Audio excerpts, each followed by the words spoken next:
Today, we're venturing into a topic that's as controversial as it is fascinating.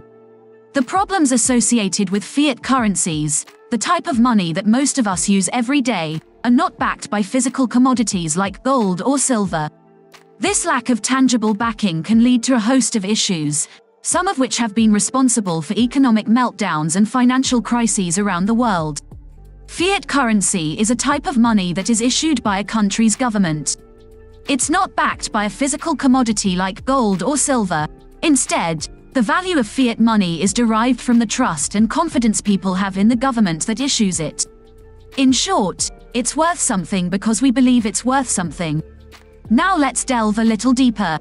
The term fiat stems from the Latin word fiore, meaning, let it be done. This is a nod to the authoritative command that establishes the currency. Fiat money only has value because a government maintains its value or because two parties engaging in a transaction agree on its value. One key characteristic of fiat currencies is that they are intrinsically worthless. That is, they have no value in and of themselves. A banknote or a coin only has value because we as a society have all agreed to assign it. So if we were to suddenly lose faith in it, or if the government that issued it were to collapse, it would essentially be rendered worthless. Fiat currencies also differ from other forms of money, such as commodity money or representative money. Commodity money is money whose value comes from a commodity of which it's made, like gold or silver coins. Representative money, on the other hand, represents a claim on a commodity which can be redeemed to a greater or lesser extent. Today, most of the world's currencies are fiat. The US dollar, the euro, the British pound, and the Japanese yen are all examples of fiat money. They are deemed legal tender, meaning they are recognized by the government as a valid form of payment. Now that we have a clear understanding of what fiat currencies are, it's time to examine the issues they pose.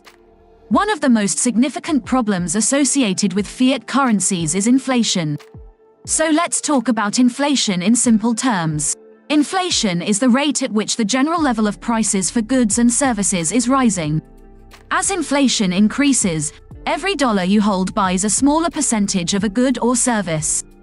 It's like a stealthy tax that chips away at the purchasing power of money over time. Now, why is this a problem? Well, consider this. If you've saved $50,000 for your retirement and the inflation rate is 2% per year, in 20 years, that $50,000 would be worth less than $37,000.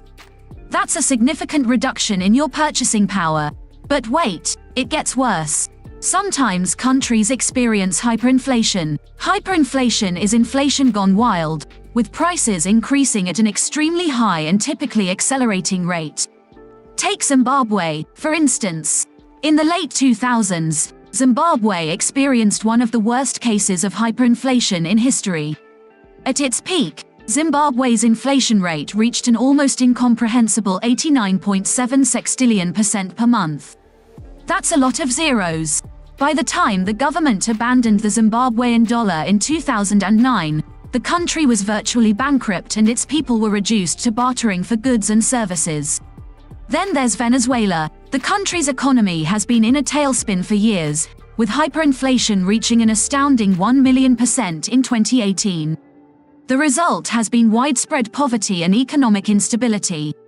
These examples highlight the dangers of unrestrained inflation and the potential pitfalls of fiat currency when governments have the power to print money at will. The value of that money can quickly erode, leading to damaging economic consequences. As we've seen, inflation can have devastating effects on an economy. But that's not the only issue with fiat currencies.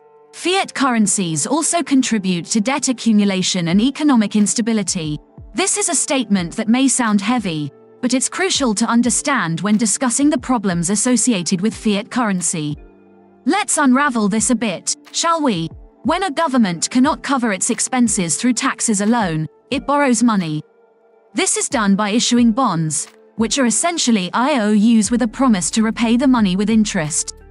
The central bank, which can print more of the fiat currency, often buys these bonds, effectively increasing the money supply. This process, known as quantitative easing, may seem like a convenient solution to fill the government's coffers, but it's not without its pitfalls. The increase in money supply can lead to inflation, which we've discussed earlier. But there's another problem: debt accumulation. As the government continues to borrow and print money, the national debt grows. This debt is not just a number on a balance sheet. It's a burden on the economy, often leading to higher taxes and reduced public services. If not managed carefully, this can spiral into a debt crisis. Let's look at Greece, for example. In 2010, Greece's national debt had become so large that the country was unable to repay its creditors. The result was a severe economic crisis that led to high unemployment rates, austerity measures, and a significant drop in living standards for the Greek people. Another example is Argentina, which has defaulted on its debt a staggering 9 times. Most recently, in 2020, each default brought about a wave of economic instability. With rampant inflation, a sharp devaluation of the Argentine peso, and severe impacts on the lives of ordinary Argentinians. These problems highlight the inherent instability of fiat currencies. But what are the alternatives? Our first alternative is cryptocurrencies, a digital or virtual form of currency that uses cryptography for security. Bitcoin, the most well-known among them, has made quite a splash in the financial world.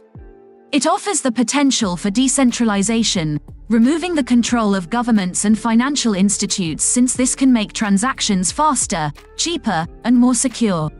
It's crucial to remember that staying informed and understanding these financial concepts is the first step towards making sound financial decisions in a world that's ever evolving. Being financially literate is not just an option, it's a necessity.